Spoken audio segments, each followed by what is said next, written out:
What'd you have working for you today? I felt like everything, my fastball especially, it's been a pitch I've struggled with this year, just like command-wise, throwing it where I want to. We worked this week, it kind of just changed a few things on it, and I think that's what kind of changed every other pitch, just working even better. Have you had a perfect game or no hitter in your career in high school or anything? I think I had one in high school. It was like combined no-hitter. That's it. Sure. What's going through your mind during the first 17 pitches? First 17 batters? Really nothing. I was just like, I knew the wind was blowing in, so it was one of those days where it's a pitcher-friendly day. So I was like, just let them hit it and kind of just let them get themselves out and just see what happens from there. Just try to get quick contact and see how long we make in the game. 79 pitches, 56 strikes. Do you feel like you were in the zone? Yes, sir. I did. At what point did you feel that? Sir? At what point did you feel like you were in the zone? I feel like after the first inning, whenever they hit the line drive into the shift, I feel like that was my momentum changer. And from then on, I was like, I got comfortable, settled in, and just was like, I'm going to let teamwork behind me. And I knew that at some point we would score a bunch of runs because we had a great offense. The one off the wall at the end up ruling a double. I saw you just looked distracted. You had your glove down. You're looking at the ground. What's going through your mind? Well, I really wasn't thinking about the no-hitter perfect game up until that point.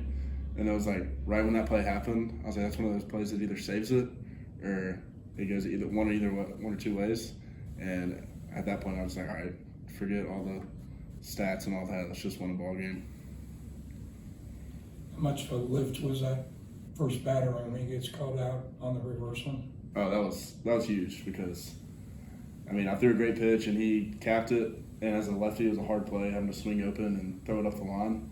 And I knew as soon as my hand was a bat there. And I didn't even think about him being in the baseline. So it's kind of a huge momentum swinger. How do you end up at Kansas State? Lucky. Coach D, I was playing in JUCO, Mississippi.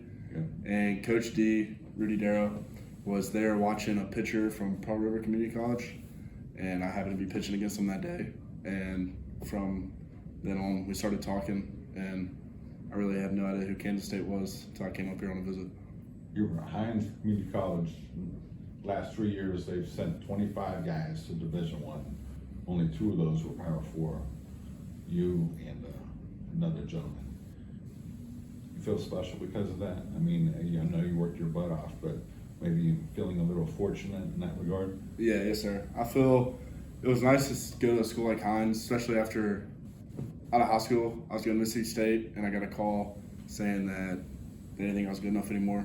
And so I kind of ended up just, I was thinking about quitting baseball, and I was like, no, I'm going to go to JUCO, 30 minutes away from the house.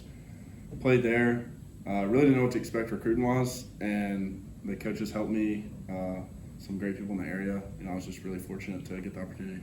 I was doing some research. I saw the field there. This field is a little different. The atmosphere is a little different, probably.